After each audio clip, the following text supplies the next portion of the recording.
because this week I'm sure it's gonna be some Four Winds, Pete and Jerry stuff. Definitely. Most definitely. There's not been a lot. I mean, like I said earlier, people are like, oh, there's rumors about Ben Affleck no longer being in Batman. There's been, Benicio del Toro's name has been dropped in Jedi, which everybody's been talking about. Yeah, I heard about that. It's like, I don't really think that's like something that really spoils the movie to know. I mean, Benicio del Toro's in it. No. But I don't know what I guess he's good and stuff. Why not? Dragon Con was this weekend. Of course, somebody actually had Pickle Rick. Man, that was the best costume ever. The one thing that was missing that the Space Wife pointed out was he didn't have the big pickle patch stapled to his side from where he got winged. Yeah. And he stapled the big like pickle slice to his side.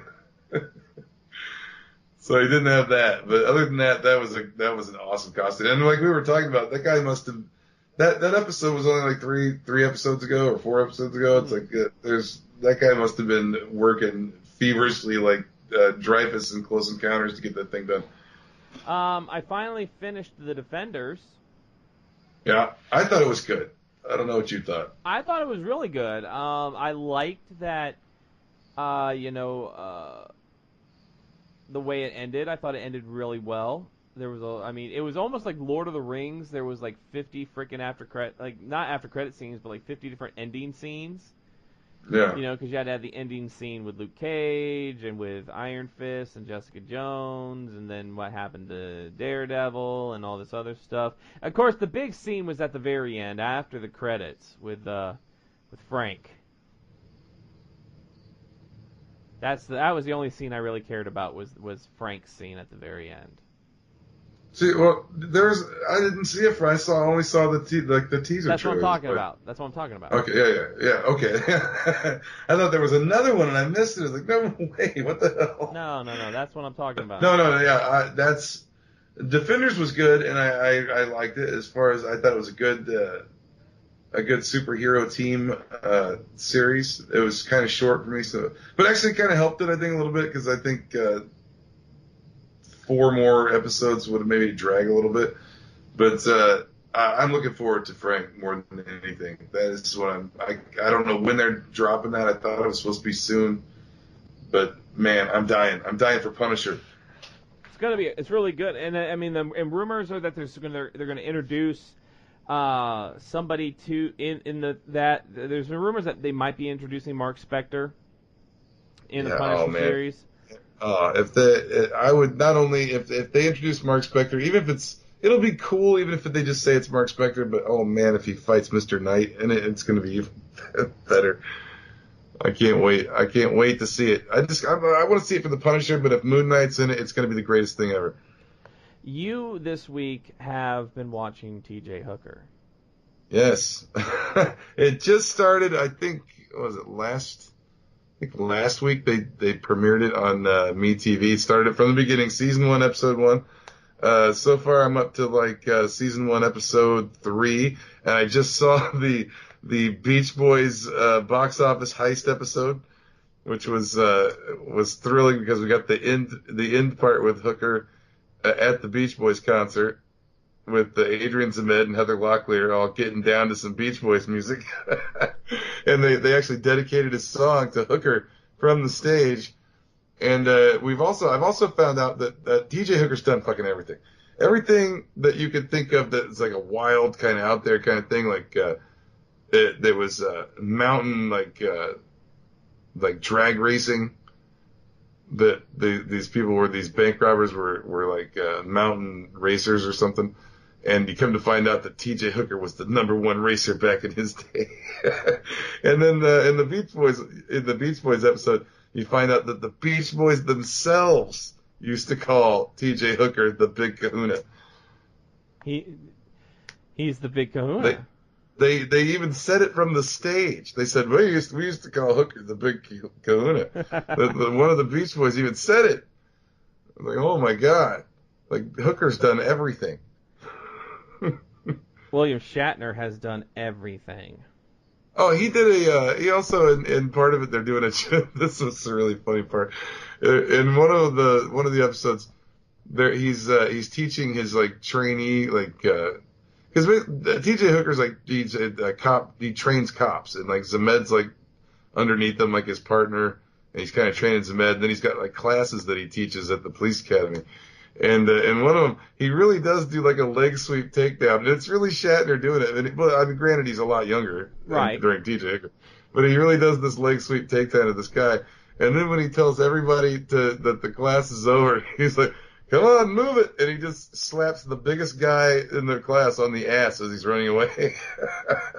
And he like goes, "Come on, move it!" and just chuckles to himself as he slaps a man on the ass. It wouldn't happen today in L.A. There'd be a sexual harassment suit for that. Definitely. But I don't know. Shatner may still be able to get away with that. Yeah, Shatner does have special privileges. He's Shatner. People just look at him and say, "Yeah, it's Shatner." It's Bill. He touched my butt. It's Bill. But it's William Shatner. Yeah. Oh, you're right. You're right. That is acceptable. It's like it's William Shatner. That's like a badge of honor. It's Kirk. I have a photo framed of the entire original series crew hanging right above me right now. Shatner is always looking down on me from a place on high. Too bad it's not him in a ripped shirt. I only wish, man. I was wondering if like those shirts are designed to rip that way because there's like 2 or 3 different episodes, or if they just kept the same wardrobe and put him in an already pre-ripped shirt because they the shirt that he wears in 2 or 3 different episodes is ripped exactly in the same spot, like the exact, like right through here and all across this part of the arm is completely ripped off. Which did you like? Did you like gold suited Kirk or the green tunic Kirk?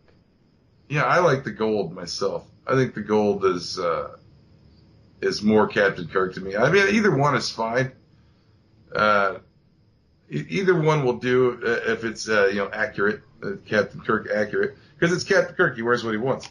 But to me, Captain Kirk, I always looked at that green shirt that he wore as not like his formal like uniform. Like he might have been wearing like his street clothes. Like the gold shirt to me is the captain's shirt. The green was, ooh, there's a lady on board. It's time. That's the one that like kind of it folds over. Yeah. Like, that's the one that's like, ooh, yeah. Like the yellow, the gold one is like it's like a real shirt. There's a green skinned lady. Ooh. Nah, I was looking up like I wanted a Shatner gold original series Star Trek shirt. And I looked up, man, those things are kind of expensive to get like a real like quality made real. Like the ones they would use on set that are pretty fucking There expensive. used to be like so growing up when I was a kid, King's Dominion, which is here in Virginia.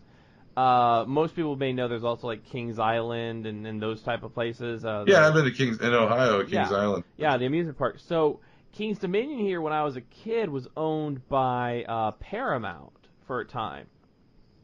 And being that it was owned by Paramount, a lot of the memorabilia stores in the park, they sold Star Trek stuff. So you would go in, like, there was, like, one, you would go in, and it was, like, authentic, like, you know, like you're talking about captain shirts or medic shirts. I mean, they had them all, the red, the gold, everything, the original series and Next Generation, because Next Generation was still the premiere at that point, and a little bit Deep Space Nine. But authentic shirts, I mean, communicators that you could get, like they were like, you know, like real, like the actual. Yeah, I remember when they had those things. I had one of those. I think I ordered it. I bought it, and then of course like autograph, like the cast, like autograph prints and stuff you could buy, and I loved it. There was like a Star Trek on ice stage show that they had there. So you'd go to the theater and it was on ice. It was like at MGM at Disney. It's kind of like the Indiana Jones one. Yeah, yeah, it was like that. And I mean, Indiana Jones action extravaganza thing, maybe. And I absolutely loved it because at that point, like Paramount owned it, but there was also at that point a partnership with Hanna-Barbera. We're going to be talking a lot of Hanna-Barbera because we talk a little bit about Hanna-Barbera. Yeah, well, Kings Island, all the characters at Kings Island were all Hanna-Barbera. Yeah, it was all Hanna-Barbera. I went in there one time and it was funny because every kid was like in the store and they were like, They're like, Mommy, I want the Scooby-Doo, or Mommy, I want the Yogi Bear. I'm like, Mom, they got Secret Squirrel. I want motherfucking Secret fucking Squirrel. Huckleberry Hound. I don't want no Huckleberry Hound. I want Secret Squirrel. And all the kiddie rides were like Hanna-Barbera. I went there. I took my kids there earlier this year, and it's now it's owned by Carowinds, I think now. I've been to Kings Island several times when I was a kid. When I grew up in Indiana, that was the place the closest amusement park, so that's where we went. And so I've been to Kings Island several times, but I've never been to. I didn't even know there was other Kings owned properties. Yeah. So ours here now it's owned by Carowinds. All the Hanna-Barbera stuff is gone. It's now Peanuts, so it's all like Snoopy now. Not as fun.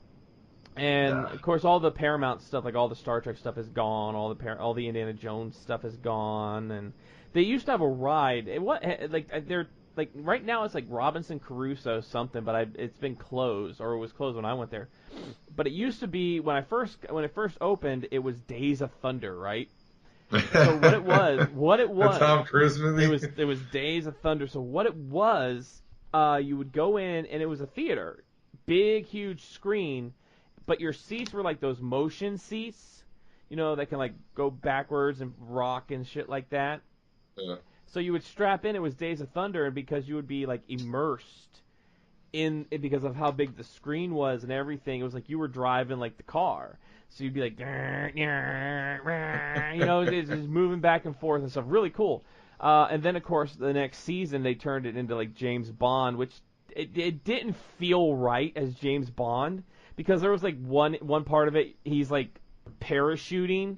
So like this thing's like simulating you parachuting, but the way the seats that you sat in were made, I mean, they were made for Days of Thunder. It felt like you were sitting in the in the driver's seat of a car. It didn't feel like you were in a parachute shooting people, as 007. But I love that. I remember too, like there was we would go there. Like I said, there was the stage show, and they would incorporate Star Trek and other Paramount properties into this ice skating show. And one of the properties was Wayne and Garth from Wayne's World, and they came out and they were like slam dancing, and they broke the ice. Because they were slam dancing so hard, they broke the ice, and they had to end the show because they had broke the ice, and they had to pave the ice and everything. So they way to go, assholes. So they gave us all like a pass to come back like later on.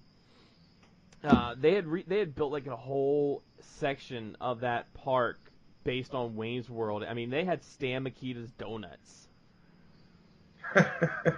So that's weird, though. I guess it was a big movie, though, at the time. It's huge. Yeah, I haven't been to Kings Island in been a really, really long time. I just remember when I was a kid, they had the Beast roller coaster at Kings Island, and it was like, supposedly at that time, it was the biggest, fastest one in the world. That's what they claim. And I never would get on it because I was really little and I was terrified of it. But I used to ride like the racer roller coasters, like they had the big old wooden roller coasters there. They've got like the Grizzly is like an all wooden roller coaster at King's Dominion. It's probably like the Beast. It's probably like the same design as the Beast or something. Like the one I'll ride, I don't do roller coasters really. I mean, I don't like to go inverted. My feet, I like to, because I know, Final Destination is going to happen. Oh, it's going to invert. My latch is going to be the one that fucking doesn't work, and I'm going to fall to my death.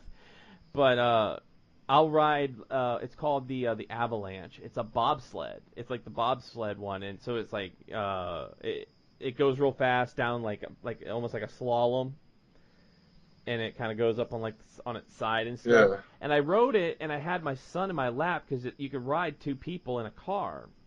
And I remember I rode it this time. Of course, I took my glasses off because I'm worried my glasses are gonna fly off. I can't see it. I gotta drive home. But I got on it. I was with my son. I don't know if maybe like the seatbelt was too tight.